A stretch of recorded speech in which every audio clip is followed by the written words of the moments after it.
Good morning, everyone. First of all, I'd like to thank Julie Snyder and the Chamber of Commerce for hosting the State of the City event. I would like to recognize my fellow council members and all those elected officials that are here with us today. I'm just going to give you a quick breakdown of our accomplishments in the past year. I'd like to start with saying, wow. That's the only way to explain the growth that Kyle's experiencing. Growing up in Kyle was a blessing. But the memory that sticks with me the most was when people used to ask me, where are you from? And I would respond, Kyle, Texas. Their next statement would be, where is that? I'll say, just a little south of Austin, in between Buda and San Marcos. And they would respond, oh, the Dairy Queen. Yeah. Today, Kyle is known for so much more. As the fastest growing city in Hays County, we have set the bar high for managing development, our parks, our trail systems, and community engagement. That's evident with our communications team that we've put in place. As our city continues to grow, our gold standard development practices are evident in every project within the city of Kyle. Kyle is no longer just known for the Dairy Queen or as a suburb of Austin. We are the standalone, forward-thinking city. We are Kyle. On November 13th, 2021, the City of Kyle held a Veterans Day parade that aired on the Fox television channel. The MC was our very own Councilmember Michael Tobias. The parade route started at the VFW post and ended at the Great Clark Park, where the event continued and ended with a great fireworks show. The parade was a huge success, and it brought the community and the veterans together.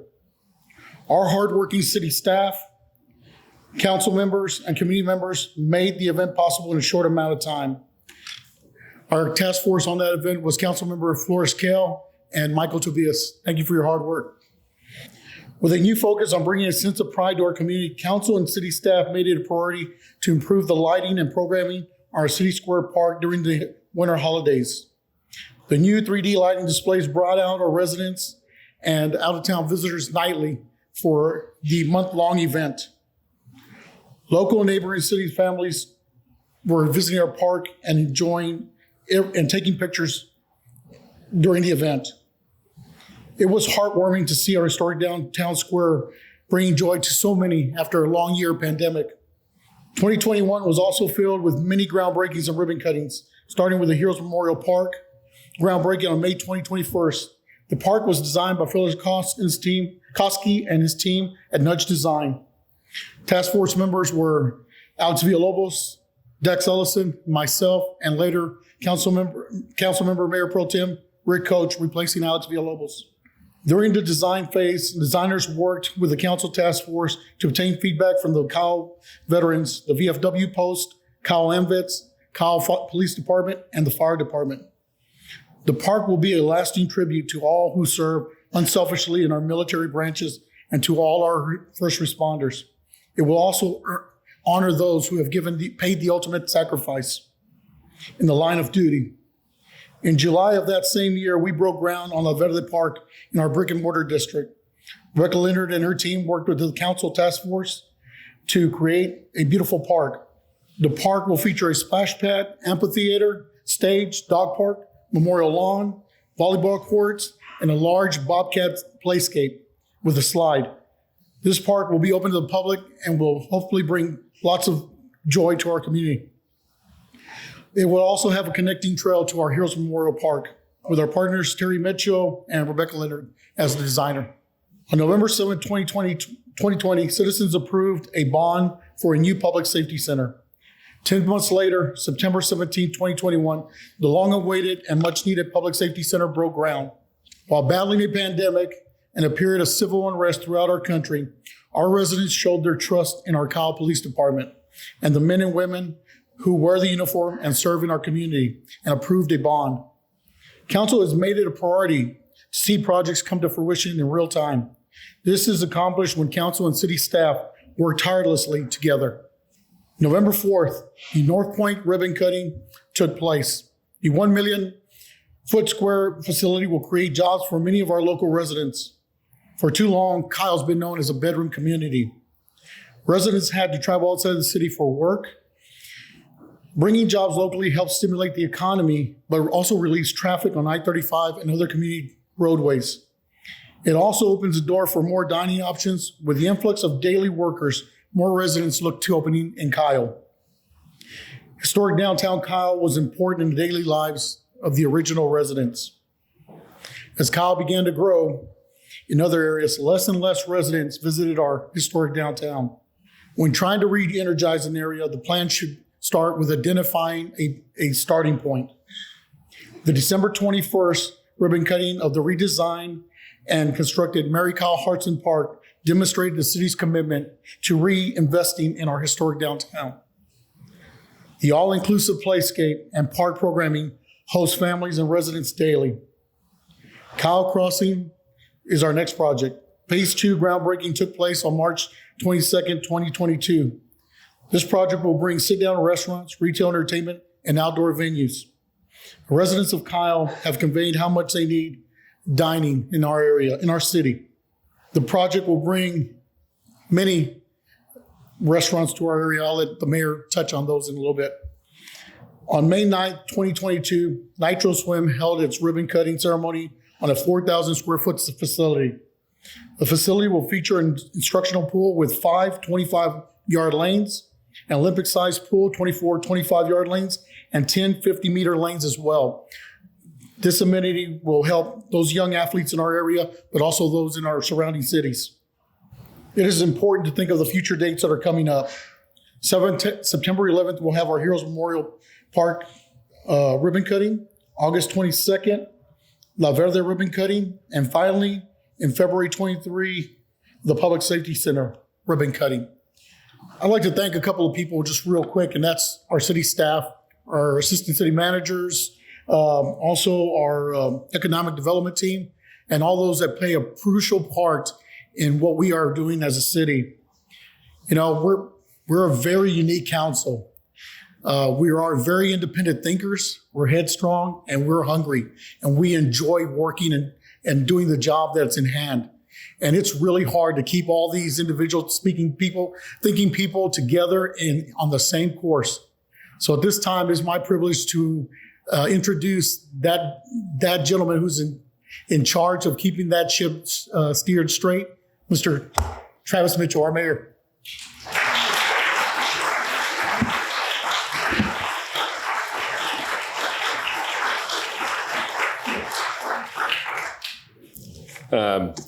2018 was the first time I came here to give a speech, and the crowd was significantly smaller.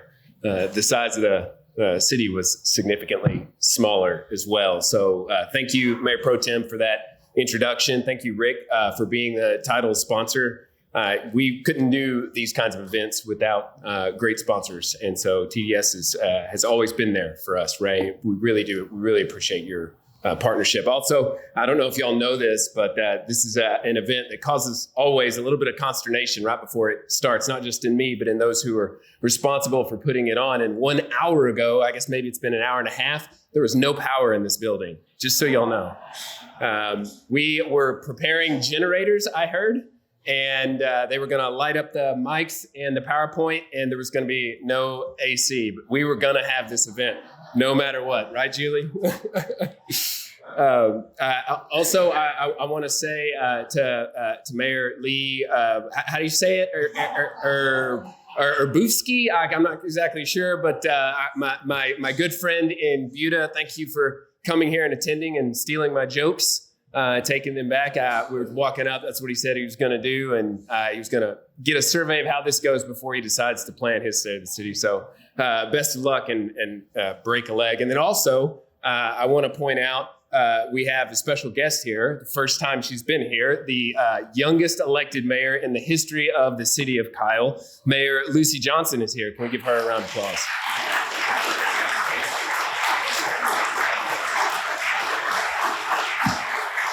So Lucy Johnson was giving her final State of the City address in 2014. And I came to Kyle in late 2012, got established in 2013, and became a chamber member with my new business, and showed up at the State of the City address for the first time. I remember it very vividly because I was standing in the back I knew not a soul in the room, and Mayor Johnson brought the house down in that speech and inspired me. And little did I know at that time that I would be following in her giant footsteps. And so thank you for helping to establish this city in the way that you did and make the contribution that you did. Thank you.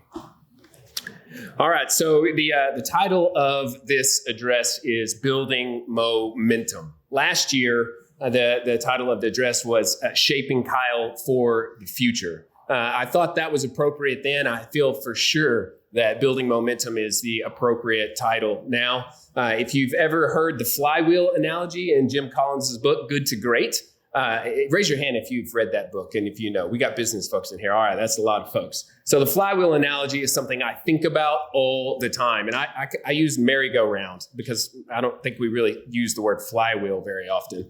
But if you can imagine a merry-go-round and you get to it and you want to make it go as fast as possible, you give it that first heave, it just does not go very fast at all. You've got to slowly start building momentum and getting it going to the point where eventually it's flying so fast, you're barely touching it as it's going. And people who come around, they look and they say, wow, how did you get it going so fast? And it's one gentle push at a time. Once you get the momentum going, great things are possible, and they are possible to happen in rapid succession. So I'm hoping that you'll see today that we have been experiencing some incredible growth in rapid succession, taking advantage of the opportunities that we have all experienced in this Texas economy that's one of a kind. The pandemic was the big issue last year. We felt like we were fresh off of it. This year, it's in the rearview mirror, and we in many ways we have left it in the dust economically. And yet there is some lingering effects, but we must do our best to just fight through it.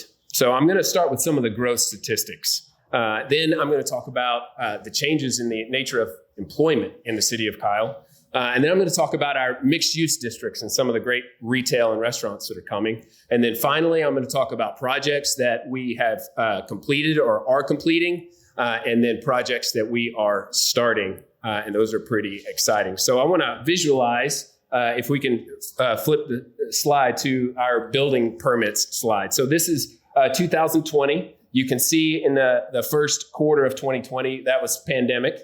And then as the pandemic started to ease, the amount of total building permits continued to rise. 2021 is when the already white hot housing market had nitroglycerin poured on it. It's just an incredible period of sustained, almost impossible to imagine growth in the city. And so you think, well, what's 2022 looked like so far? Well, first quarter of 2022 has exceeded first quarter of 2021. Second quarter of 2022 is not over. These stats are likely to end almost neck and neck for 2021. So what does the future hold? Is a great recession coming? When people ask me that, all I can say is, if it's coming, Texas will survive it better than the rest of the country. And if Texas, then Austin will survive it better than the rest of the state. And if Austin, Kyle will survive it better than the other suburbs. Sorry, Lee. Anyway, so I think it's going to continue moving forward in rapid succession. So the next slide is my favorite slide. It's the statistic that I look forward to from our finance director every year as fast as humanly possible to get me the sales tax projections, because sales tax don't lie. Sales tax is not a number based on appraisal values increasing or a difficult to understand concept. Sales tax is every gas that is sold, every point of sale transaction that is made. There is a percentage of that transaction that comes to the city of Kyle, and our business communities are the ones that foster that revenue source for the city. Here it is. 2016 was my first year on council. The total revenue collected from sales tax, $6.4 million, or just barely over $500,000 per month.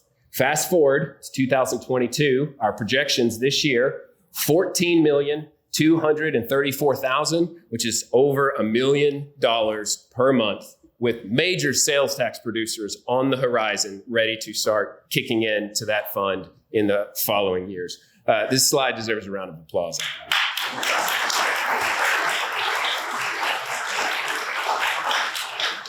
The next one is tricky. Taxable assessed valuations. It's what the appraiser gives to the value of the city of Kyle on the tax rolls, not the actual appraisal. So don't get the realtors in the room might freak out. Look at this number.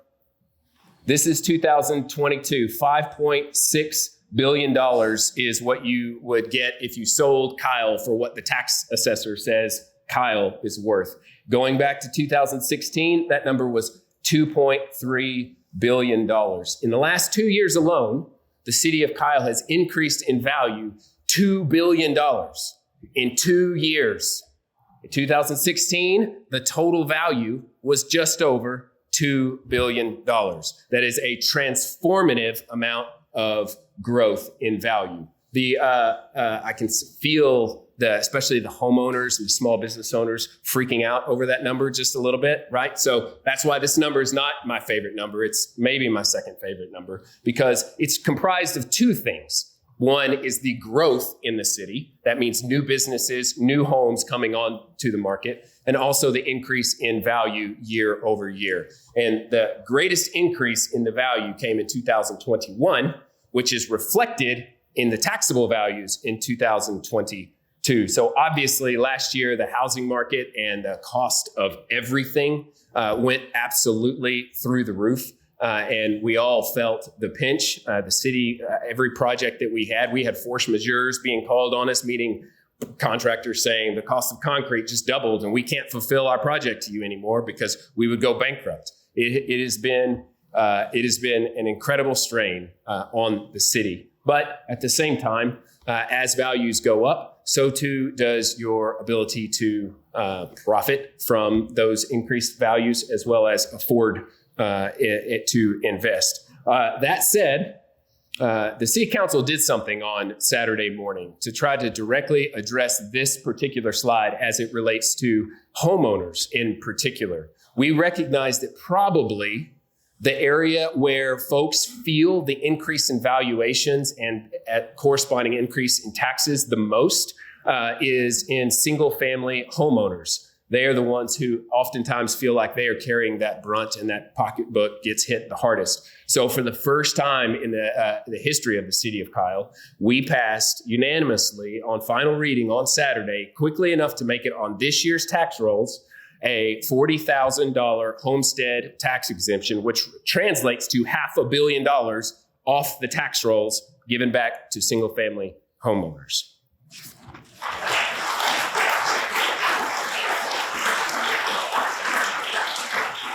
The time to do it was now. The council will probably say that I was among the most hesitant because I think homestead tax exemptions aren't necessarily tax relief as it relates to the city as a whole, but certainly it incentivizes home ownership in the city, which is something that I think we all have an interest in doing. So the next piece of this presentation is as relates to employment.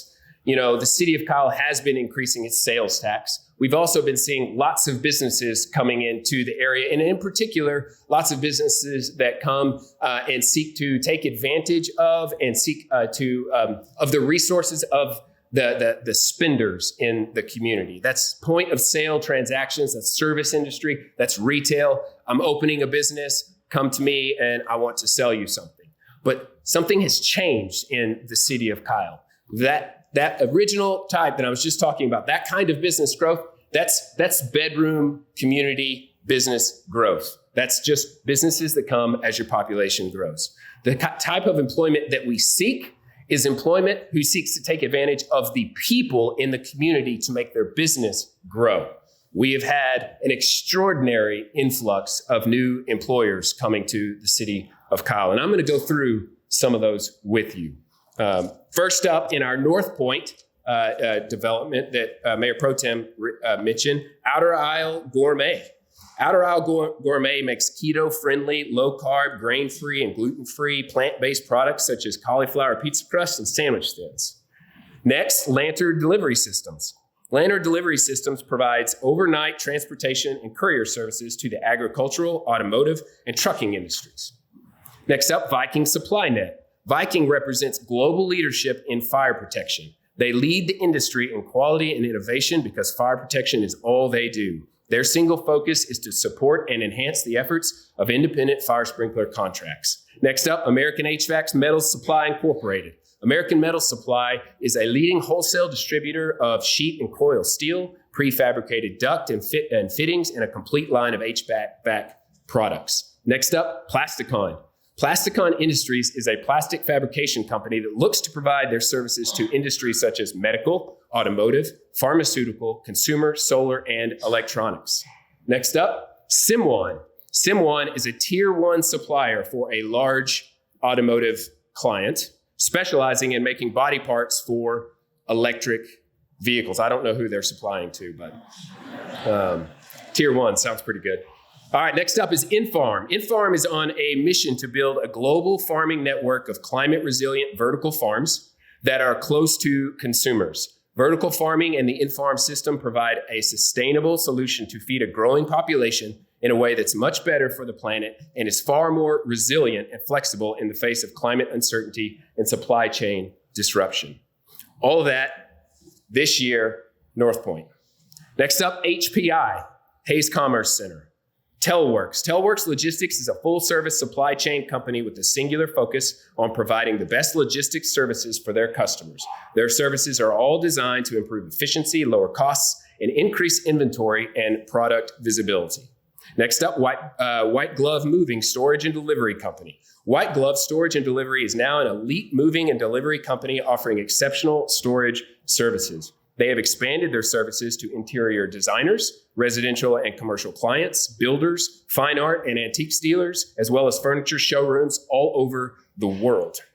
Next up, Momentum Glass. Momentum Glass is an innovator, skilled in designing, manufacturing, and installing glazing systems, building enclosures, and interior glass. Next up, ProSource. From flooring to kitchen to bath, along with sundries, ProSource is the source for home and commercial remodeling products. Next up, ATX Specialty Foods. ATX Specialty Foods is a premier producer of high-quality dips and sauces. And finally, Redbird Flight Simulators. Redbird Flight Simulators designs innovative and affordable flight training devices and software. Maybe they helped train the folks in that awesome movie, Maverick. I doubt it, though. All of that, new businesses taking advantage of our workforce this year in HPI. Alliance Industrial Park. There were a few of you here who were at the groundbreaking. So Alliance Industrial Park has 0 tenants. They have 1.4 million square feet of speculative space ready to come and take the next group of residents, of businesses that want to come to the city of Kyle. And their product is Class A all the way. These are employers. The industrial development that is happening in the city is not something to be shied away from. It's something to be leaned into because underneath those new style of businesses, there are opportunities for employment and employers to live, work, and play right here in the community of Kyle. All right. I could go on about other businesses that have come in, such as Nitro Swim, which we celebrated their groundbreaking. Many medical businesses have broken ground and opened in our community, as well as some new restaurants. You know, the thing about restaurants is nobody really wants restaurants in Kyle. They keep saying that over and over. We have enough. Let's keep the door closed. We're just good with what we've got. We don't want any more. I will say this to Lee. I promise this will be my last time to bring you up. I might not keep that promise. We'll see. Buda, Lee and I have always squawked back and forth in a friendly and healthy way about our two towns. And Lee has always talked about how Buda, he just so much pride in their restaurant community and how many restaurants per capita they have. City of Kyle is proud of its restaurant community as well. We want to grow it, and it's just that simple. And so we have some mixed use districts that are coming to the city of Kyle. And going back probably 5 years ago to 2017, right in that window, 2017, 2018, we were told by the development community over and over and over that mixed-use districts in particular just wouldn't work in the city, that the price of land needed to go up in order to create the density and the rooftops that would be required in order for the restaurants and the retail to come. And so we just respectfully disagreed and said we would just wait for mixed use districts to come. And so that is what we did. And y'all ready to play some restaurant bingo? I want to start with Calterra. Calterra is a new mixed use district just on the south side of Kohlers on I-35. Calterra is going to be bringing Mighty Fine, Zaxby's, Tony C's, Rudy's, and Rosa's Cafe. Let's give it up for Calterra.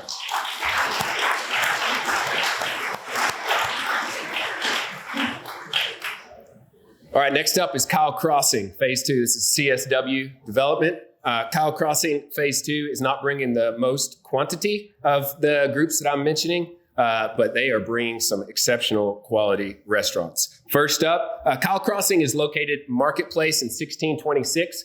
We just had our groundbreaking for it. It's where the Boring Company tunnel is being proposed, if you've heard about that in the news. I care about this a lot. First up, Black Rock Bar and Grill. Second, Kirby Lane Cafe. Third, Spoon and Fork. Fourth, Panera Bread. Fifth, Councilman Bradshaw, you want to shout it out? Chipotle. The entire deal swung on getting Councilman Bradshaw a Chipotle. Those are all restaurants that Kyle Crossing has got signed agreements with and are on their way to being constructed. Let's give them a round of applause.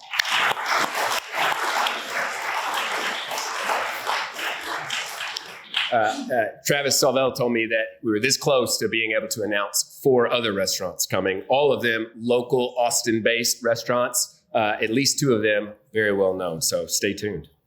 Next up, the Dry River District. The Dry River District is the Endeavor project. It's located where Evo is. These are all restaurants coming in the Dry River District right now. First up, Via 313. Next up, for my Aggies, Freebirds.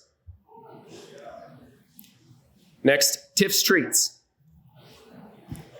Next, Pollo CAMPERO. Next up, Pizza Patron. Next up, Z Tejas. Next up, PTERRY'S. We've already seen that. They're about to open. Next up, Willie's Ice House. Next up, Torchy's. Next up, Denny's. And you already know there's a Starbucks there. That's Starbucks number 3. I've got another Starbucks to announce in a second. There's one more. I'm trying to remember what it was. What was that one? We talked about it last year. It wasn't really a restaurant, but it was kind of an anchor project. Maybe I have a slide. Oh yeah, COSTCO. Brian Whelan from COSTCO came and helped us to announce at this body at this time at the State of the City last year that COSTCO would be coming, and I immediately went into great terror that something would happen and COSTCO would not come. That was my number one concern. And so every week, maybe, I would be texting the city manager, texting economic development, asking, are they coming? Are they coming? And then some months ago, they broke ground. And today, this picture is from yesterday. They are rapidly on their way. And they will not let me tell you when they're going to be open. I'm just going to tell you that it's going to be in the spring. So we're very excited to have them. All right, that's not all, by the way. That's just the districts and the mixed-use districts. But let's give the Dry River District, Luke is here with right here from Endeavor. Let's give them a big round of applause.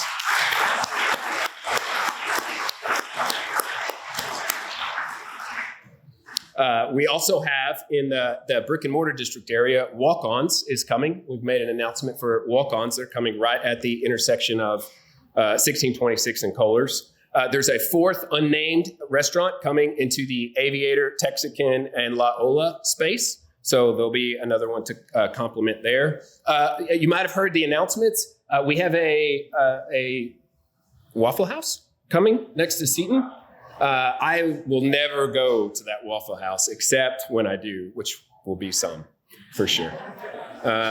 And then we've got another Burger King and another Starbucks coming right over just across downtown and Center Street. And so, look, that's Starbucks number 4. Some people think that might be too many Starbucks. I don't know. It seems just about right to me. So, all right. I just want to say that city negotiations continue.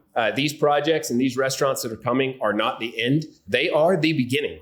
If you can get your head wrapped around the idea that we have multiple other mixed-use districts that we are currently negotiating agreements with that anticipate bringing multiple dozens of restaurants to the city of Kyle in the coming years. The day of saying that we are a food desert and the only place to get good food in the city of Kyle is to go out of town, while never having been true in the first place, the day of even being able to say it will soon be over. So, did anybody who was keeping count?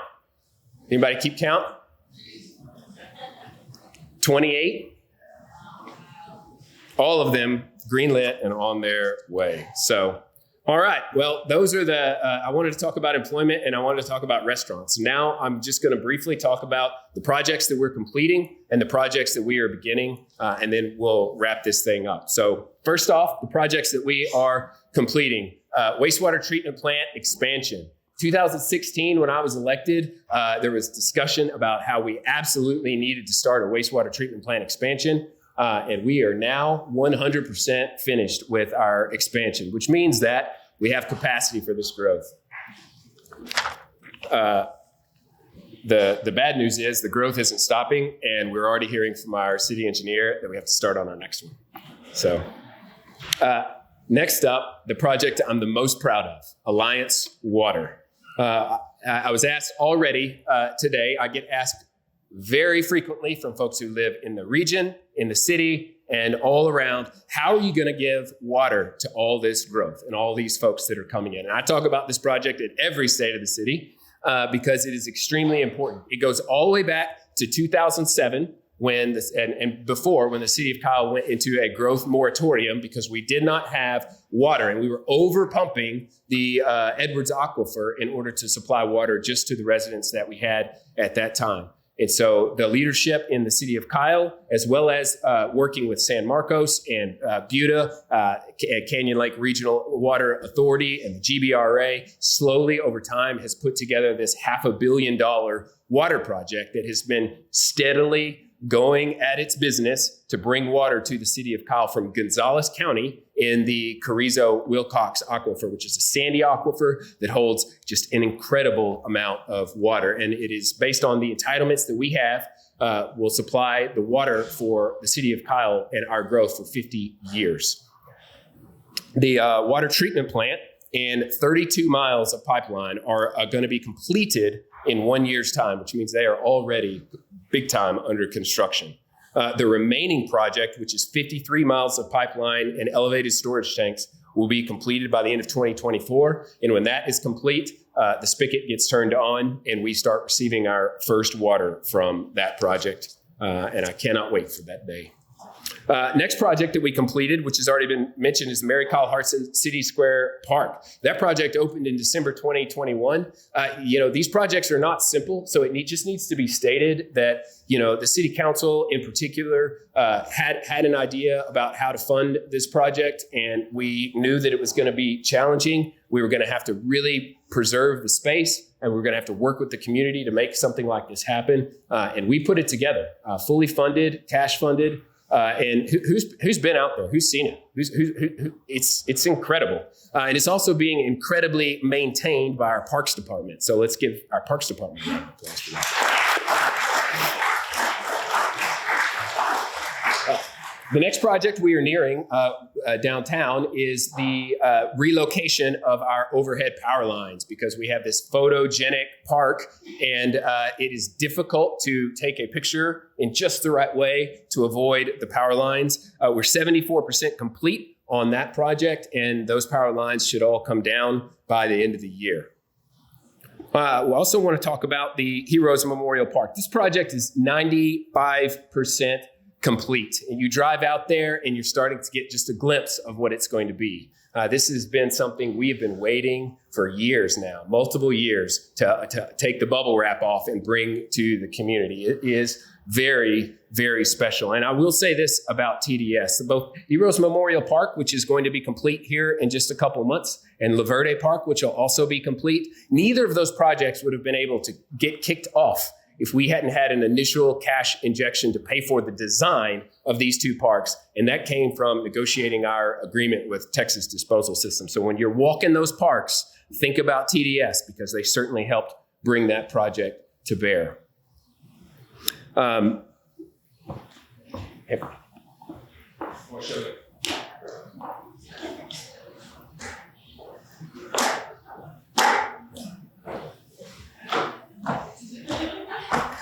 I did this at council and they all looked at me weird too. On September 11th, which will be the anniversary of 9/11, we are going to cut the ribbon on Heroes Memorial Park. We're going to, Jerry has already said we're going to put some kind of fancy wrapping on this. This smells like fiberglass, which is a very good smell. I like fiberglass smell. This is a time capsule.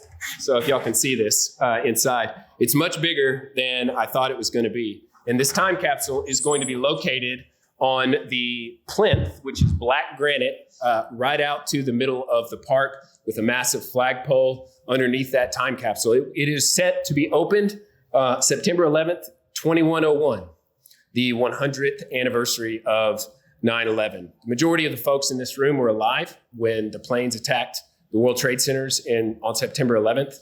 None of us will be alive at the 100th anniversary. My children will be 93. My 10-year-olds will be 93 when that happens. So I bring this up because we're not sure what to put in this just yet.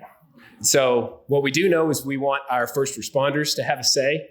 We want our veterans to have a say. We want our school district to have a say. We want the council and the founders of Heroes Memorial Park to have a say. And so be thinking about this. And as you're getting prepared to come and celebrate the ribbon cutting on September 11th, feel free to give us an email and let us know what your thoughts are. We have a committee that we are going to be convening, and we'll be working on putting great things in this time capsule.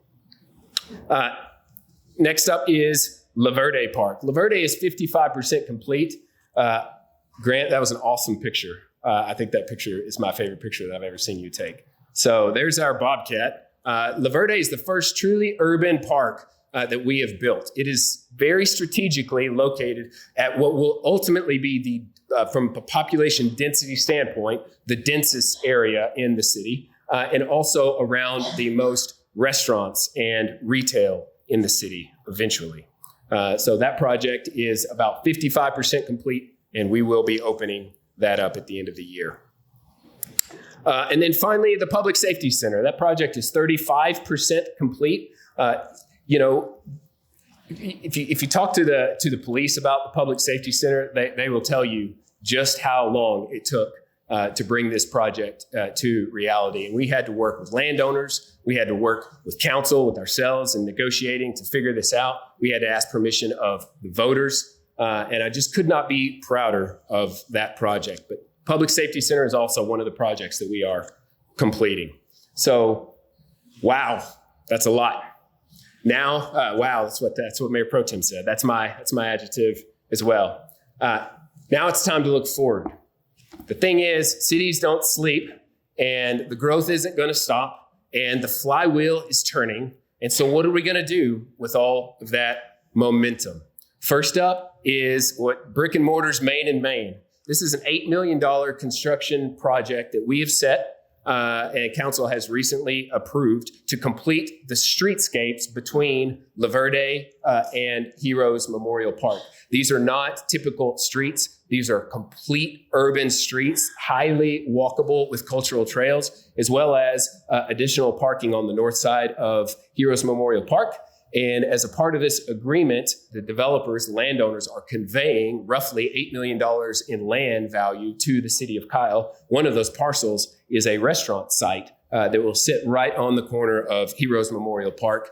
We are looking and actively interested in determining what restaurant will go there. We know that restaurants are now ready. And so we have high standards, and we're going to continue to have conversations until we find the right restaurant. Next up is downtown.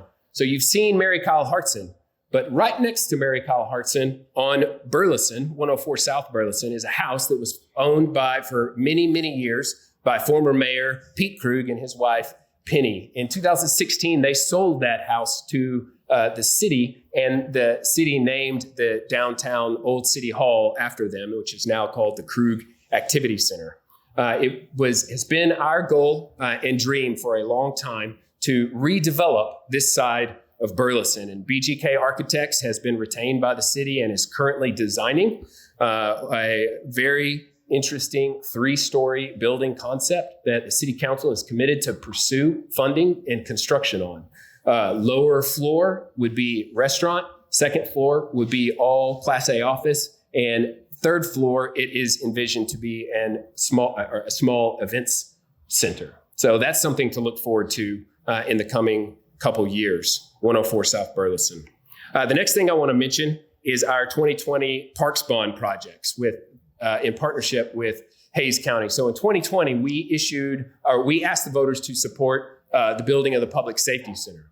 We also asked the voters for permission to spend $10 million on parks, new parks. And the county at the same time went forward and had a bond election of their own. And we've been in discussions with them about partnering with the county. One of those projects is a $14 million regional sportsplex with more than a dozen soccer fields, half a dozen of those being artificial turf, with lighting and with the idea of having world-class soccer fields on the north end of Kyle. The second is a $2 million skate park at Greg Clark Park. That is something that the students in the communities and most of the school districts have been asking for, so we're excited to bring that forward. And then third is a $4 million East Trail project that we are currently designing, which will run from I-35 basically all the way to Waterleaf. So those are the 3 projects from the Parks Bond, and we're taking a vote on July 19th for an ILA with the county. The county is bringing that forward as well. And so talk to your commissioners and tell them that you support that so that we can get started on the design and implementation of it. All right. One more thing. We initially planned to make this pitch a year ago, but we decided, as we did the same with the Public Safety Center, that we wanted to wait until we had all of our information, that we had realistic costs, and we have not been, in other words, doing nothing for the last year. We have been profoundly doing something. And what that is a 2022 roads bond. The community has said for many years and in many ways they want us to continue to invest in road reconstruction and maintenance. And they have named many of the roads that we already knew needed to be reconstructed. And so we are bringing forward a bond for 15.6 miles of either new or reconstructed roads. That's a total of 10 roads, and that includes potentially 2 overpasses. The reason for all of this, as you can see, you want to take it just a second to absorb this map. The green is new roads. The blue is reconstructed roads. And you can see twice that it goes over I-35. Number one priority is to increase capacity. The commute from Kyle to Austin via I-35 is not something that we can control. The commute from Bunton Village to I-35 or from hometown Kyle to I-35, that is something that we can control. And so this project, you'll notice a lot of east-west facing roads. So our thinking is to try to get people from where they live to the center of town, which is also where our commerce will be in large part, and over. Because the second reason for this proposal is to strengthen connectivity between our east and our west sides of town. And so you don't want it to be a situation where the freeway becomes, and what the city of Austin calls it, they call it a scar through their town. and they're trying actively with their projects to eliminate that scar. And we're going to do it our own way. But getting people to be able to get across I-35 in both directions is a huge way towards creating equitable economic development, which is the third reason for these roads, to promote economic development. You'll see there are some gaps in some of those green roads that are proposed. The reason is because we have development proposals that are privately funding some of these other sections. The roads are Center Street, the North Old Stagecoach, Marketplace Avenue, which is a proposal to take basically from Marketplace in 1626 all the way up to the Public Safety Center, Kohler's Crossing Overpass to Seton.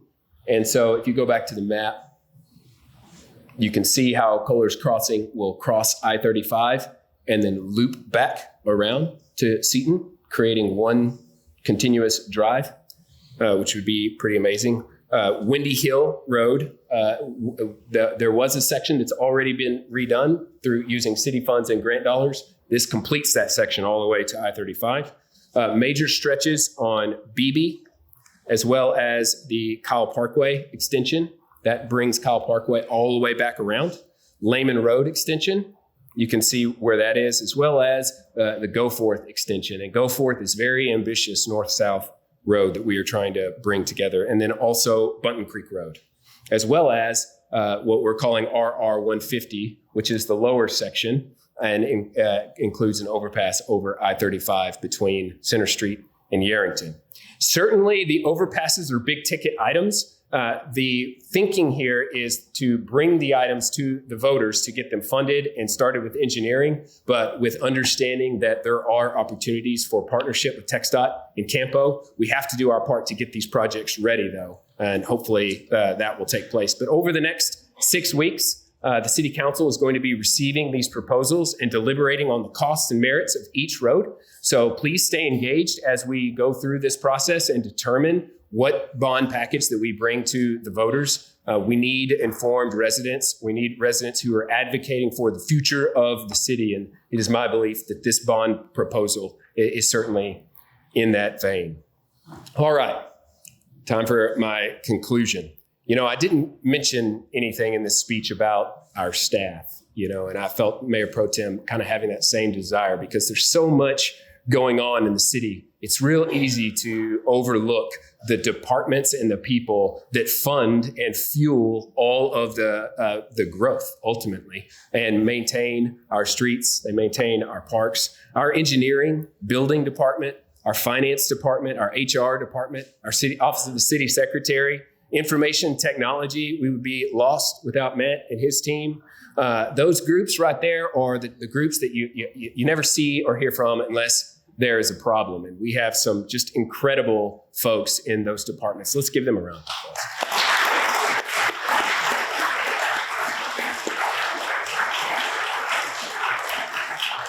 Our communications department has a tall task trying to deal not only with crises that they have to communicate to the residents, but also being proactive to talk about the needs of the city council and translating that. Our communications team has gone from 1 to 4, and we're down to 3 with a hope of going back up to 4. That team is fantastic, and they also deserve a round of applause.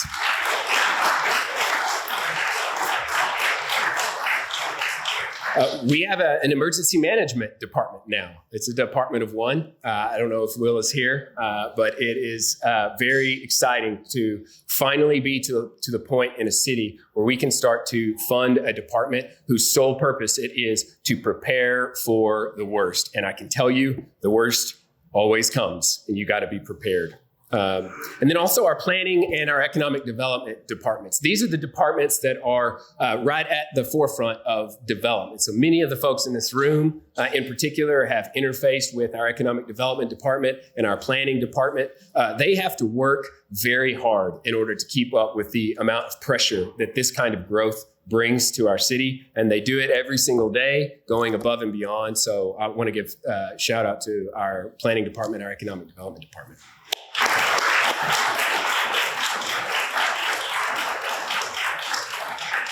Our public works department, again, gets a bad rap because of how much our community is growing, over old streets that they didn't build. It's not their fault that those streets are bad. It's our job to figure out how to fix those streets. And I'll tell you, when we first started, when I first came on in 2016, our public works department did not have the funding, resources, or manpower to be proactive at actually trying to turn back the clock on our streets. We have been methodically investing in our public works department to bring a streets construction and a streets maintenance division.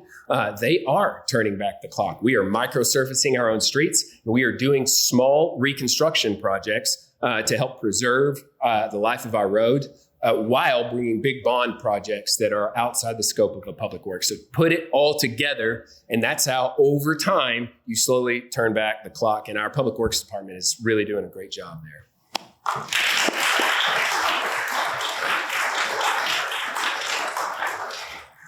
Every year is hard for the police.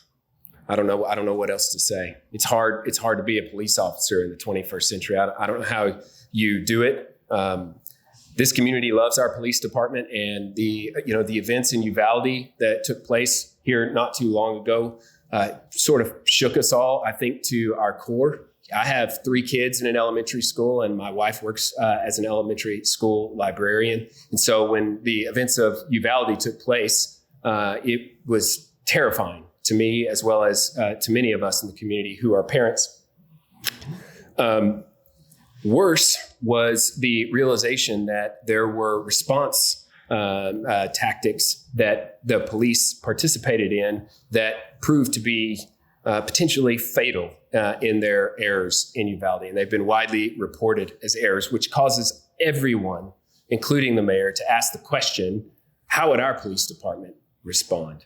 And that was the question that I waited to ask our chief and our captain. I waited. I didn't do it right away, did I? I wanted to allow for the facts to come out, and then I wanted to have a calm head and not be emotional and come in and ask the sincere question, prove to me that that wouldn't happen in the city of Kyle. And it was proved that day, not just by the words, but by the actions of our police department, who were called into an emergency situation in a home where a child was in danger under a threat with a weapon, and officers stormed the building or stormed the dwelling and neutralized the situation and saved the child. And so what can I say? But our police department is fantastic. And there's no doubt in my mind that if we ever face such a crisis, that our police department would respond. And I'm proud of you for that. And I thank you for that.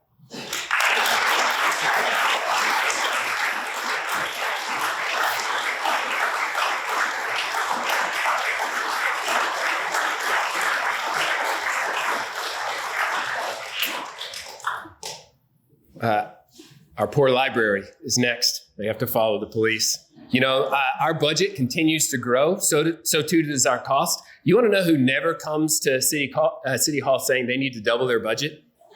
Our library. Our library comes every year with a great attitude, a great staff, a great board, and just produces world-class library services for the city of Kyle. Our summer reading programs are top-notch. The events are just never-ending and well-attended. The library is always fantastically ordained.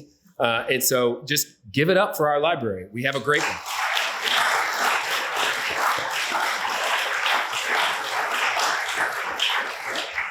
We have a new division. I got 2 more moments, though. We have a new division, Environmental Services and Trades. That is, I don't know what that means. I still don't know what that means. But I know what they do. Their job is to take care of the road between right-of-way to right-of-way. So that's not just thinking street sweeping. That's also mowing the right-of-way. That's also taking care of street lights and street lamps, turn signals and traffic signals. You have to have, in order to do all that, you need to have electricians, you need to have mowers. You also need to have leaders who are capable of administering contracts for right-of-way maintenance. The city of Kyle is maintaining more right-of-way in our city to a higher standing with more frequency of mows than ever before in the history of our city. Have you noticed our roads are pretty well mowed all the time? That's because of Chance and our Environmental Services and Trades Division. They deserve a round of applause.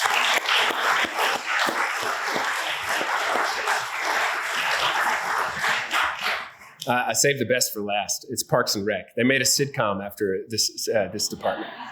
Parks and Rec has the hardest job, I think, because they are very public facing, and they have to deal with crisis of staff shortages. Just recently, we're trying everything we can do to handle pool lifeguard shortages. And basically, we're asking the Parks and Rec department to find a way to fully staff. And basically, it's coming down to the director is going to be getting up in there to make sure that pool stays open. And they apply that all over. So the maintenance of our parks, the administration of contracts, programming and events, they are responsible for keeping Mary Kyle Hartson looking the way that it is. And they deserve our respect and our support for all that they do. And Mariana has been doing a fantastic job as well. So let's give it up.